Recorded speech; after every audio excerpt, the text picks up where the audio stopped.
This is Third Paradigm, and I'm Teresa Coraggio. I have learned so much this week.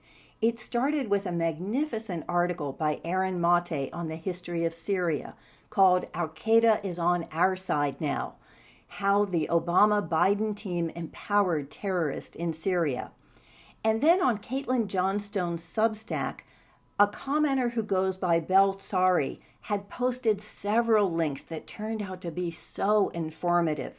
One was from a website called The Wall Will Fall, and that had how a Ukrainian oligarch funded Hunter Biden, Zelensky's campaign, and also the Azov battalion, the neo-Nazi battalion. And then he had another place called the Moon of Alabama, and that talked about how phase 2 of the Russian operation is about to be concluded. And that led me to Scott Ritter on MR Online, which turned out to be a treasure trove or a rabbit hole, whichever way you want to look at it. So Scott Ritter has an article that concurs with Moon of Alabama that this is all set to wrap up in, say, 4 to 6 weeks. And he talks about the Ukrainian conflict is a U.S.-NATO proxy war, which Russia is winning decisively. Another of my favorite journalists on there was Pepe Escobar, and he interviews Sergey Glazyev, who is the financial advisor to Putin, and he's talking about what the economic and global financial world is going to be looking like in the very near future. And then I want to end with another journalist I love, Vijay Prashad, and he's written also an MR Online about why we don't want a divided world. We want a world without walls. Let's get started. Aaron Mate points out that Ukraine is the second proxy war that the U.S. and NATO have waged against Russia, the first being Syria. Now, it may sound like Al-Qaeda is on our side now is a journalistic hyperbole, but it's actually from a leaked memo from Jake Sullivan to Hillary Clinton, who at that time was the Secretary of State.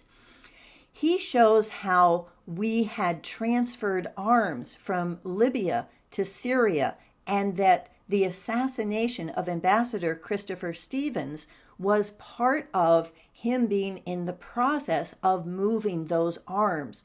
I write in my book, How to Dismantle an Empire, I have a chapter on Libya, and I look at the financials. I look at how a new national bank was set up before Gaddafi's body was even cold in the walk-in fridge where it was stored. But what Aaron does is follow the weapons and shows how those weapons were used to be able to arm al-Nusra, who was also simultaneously being classified as a terrorist organization by the U.S. So these contradictions of arming people who are carrying out not just targeted attacks, but regime change, and who are also waging civilian casualties intentionally. This was something that John Kerry, in another leaked conversation, talks about, that they saw ISIS moving towards Palmyra, and that they allowed it to happen because they thought that's going to put Assad off balance, and that will enable us to be able to make our move. But instead, what it did was bring in Russia. Now let's look at the history of Ukrainian oligarchs. This is originally from something called Kanekoa's newsletter, which is on Substack and has 18,000 subscribers, and I will soon be one of them. Kanekoa writes about a Ukrainian oligarch named Igor Kolomoisky, worth about $1.8 billion.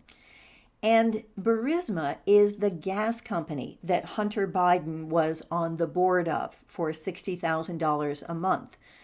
That was something that changed owners in 2011. It was taken by a Cyprus offshore company, and then was changed addresses, changed owners, which means that it moved from one filing cabinet at the same address into another one, which is how these offshore tax havens work. So it was moved in with two other gas companies in Ukraine that Kolomoisky owned. So he became the largest owner of natural resources in Ukraine. Then after that, Hunter Biden, within 2 months, was put onto the payroll. Not only was he the boss of Hunter Biden, he was also the boss of Zelensky, because his media conglomerate, called 1+1 Media Group, was the one that produced Zelensky's show and broadcast it, Servant of the People, in which Zelensky portrayed a president. So he was like the Martin Sheen of West Wing, someone who we all thought should be president because he played it so well and they made it seem easy. In 2019, when Zelensky ran for president, Kolomoisky provided the lawyers and limousines and all of the security for that campaign. It was also shown in the Pandora Papers that at the time in 2012 that Zelensky's media firm signed an agreement with Kolomoisky, that there was an entire web of offshore firms that were transferred to Zelensky's media group. And another 41 million came from Kolomoisky's private bank. Petro Poroshenko, who was the current incumbent, said that he was running against Kolomoisky's puppet. After Zelensky won, Kolomoisky, who had typically spent his time half between Israel and Switzerland, came back to Ukraine and nominated 30 or more people to Zelensky's cabinet, different lawmakers. Kolomoisky was also the top funder of the neo-Nazi Azov battalion and other Nazi militias, who he used as his own private militias to protect his financial interest. This increased the shelling of Donetsk and made sure that there were things like cluster munitions that were being used and more landmines than are located anywhere else, putting 220,000 children at risk. In Hunter Biden's laptop, one of the things discovered were text messages that he sent to Hallie Biden, his brother's widow, and his mistress. And in them he says, "So you think I've had children in Ukraine burned alive?" And she says, "I don't think anything like that." And he says, "Well, that's what the newspapers say I've done." And she says, "I haven't read any of those things." So he already has that connection to what's going on in Ukraine, and that's all thanks to Kolomoisky. In 2016, Kolomoisky's private bank, which is the name of it, collapsed amid charges of fraud and embezzlement, costing the Ukrainian government $5.5 billion and also U.S. taxpayers whose aid had propped it up. Then in 2020, the U.S. Justice Department convicted Kolomoisky of having laundered money by putting it into American assets, high-rises in Cleveland and Motorola plants in Kentucky and different assets here. In 2021, Joe Biden banned Kolomoisky from traveling to the U.S., and so that's why, really, for his own protection and out of fear of extradition, he travels between Israel and Switzerland and Ukraine. Then we go to the current conflict in Ukraine and look at what's happening, where we are being told that Russia is on the run. Well, according to Moon of Alabama, Russia has concluded phase 1, which was horseshoeing the neo-Nazi battalions into the area where they wanted them. So a strategic move to push them into one place. And that now phase 2 begins, which will end with the liberation of Donetsk and Luhansk, according to him, in 4 to 6 weeks. Someone who concurs with that is Scott Ritter, who is a military expert from former U.S. Marines and also UN weapons inspector in Iraq.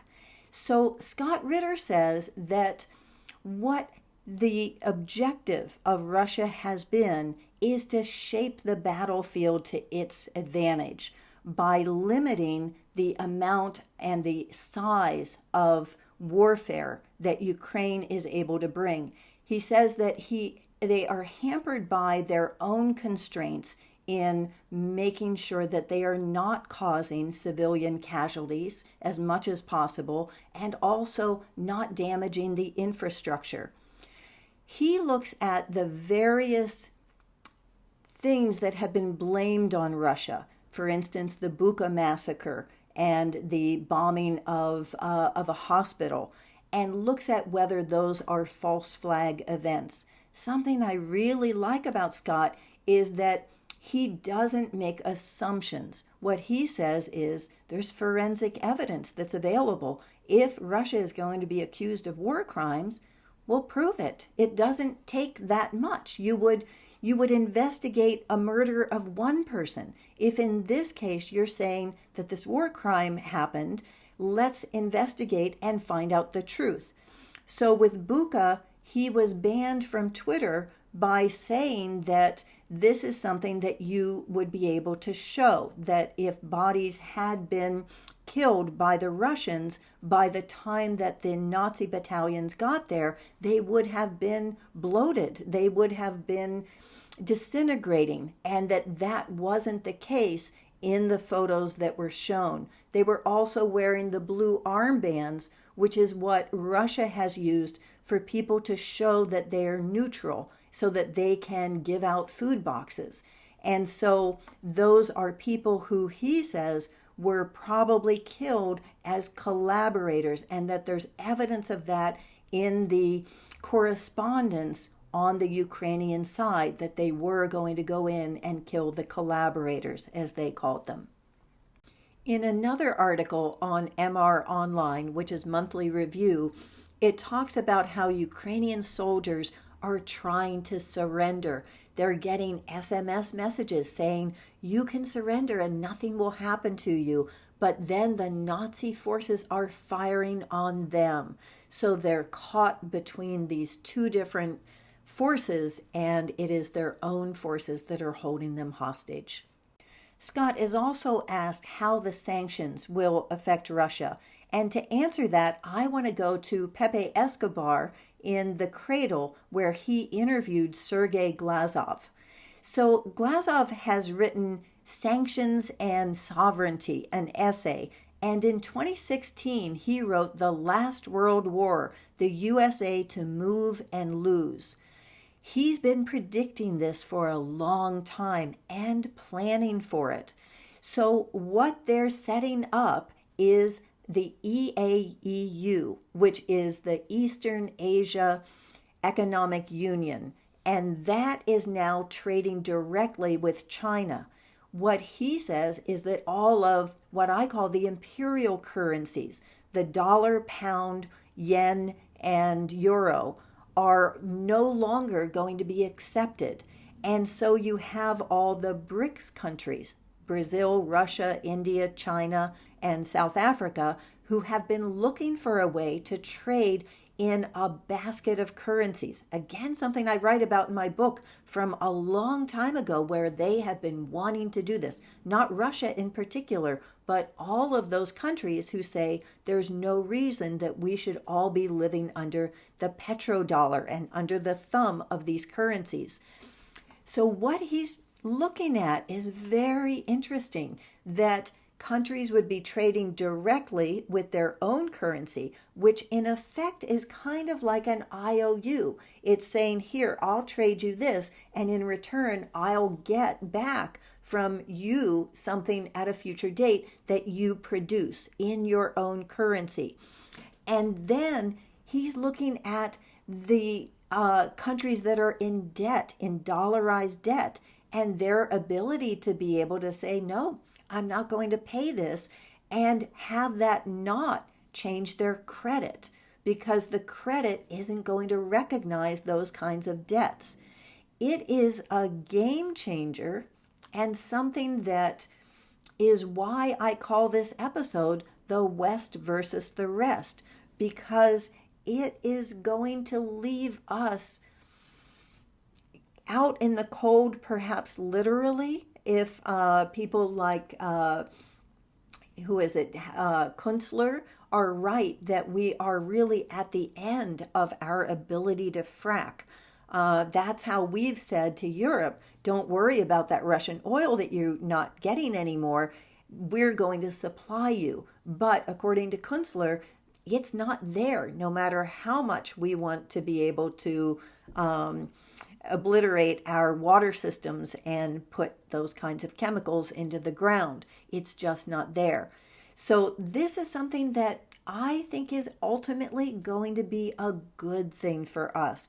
I think the lack of fertilizer could drive us more into organic farming and regenerative farming that's bringing animal husbandry in smart ways back to the land that is imitating nature and restoring the soil.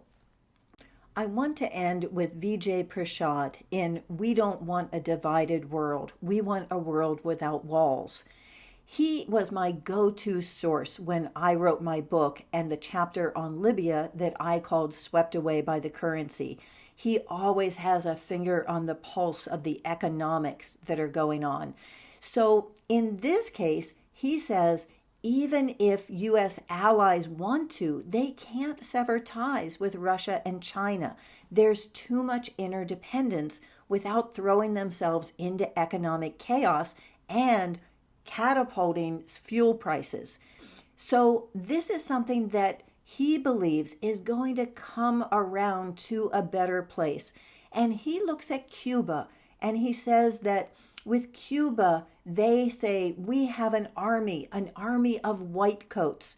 We are doctors that we send out to help other people. We don't need people with weapons. We need people coming with medicine and health. So that's what he wants to see in this next world. And that's what I think is possible. My book, How to Dismantle an Empire, ends with how to create a network of small-scale sovereignty, something that would be like what Glazyev is talking about, but in miniature.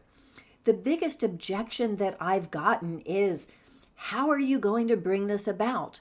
And the answer now is, we don't have to. What we can do is wait for that space and to start dreaming now, dreaming in really practical ways about how we could use the same applications and be able to apply them to all the different areas that we want to reinvent. So I'm going to start doing that. And if you want to get a little bit of a preview, here's one on the economics, and here is a playlist on Ukraine. And I appreciate all of my subscribers. If you want to see more of the links and the quotes and the text, go to my Substack at Third Paradigm. Thank you.